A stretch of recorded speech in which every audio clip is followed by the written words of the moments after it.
giờ mà con lên mẹ chơi lên có plong mai mẹ có plong ôi chưa ôi chữ đây à ôi chữ đây nè lo cây lo có plong mai mẹ tí mà plong tiệt ôi thao phong bà ta ở cân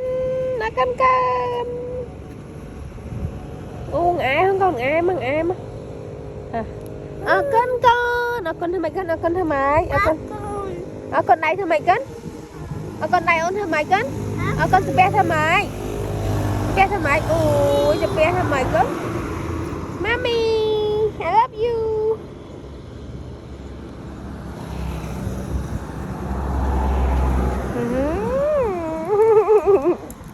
Hãy subscribe cho kênh Ghiền Mì Gõ để không bỏ lỡ những video hấp dẫn bếp cam nó rồi bếp cam nó ấy bếp cam lấy à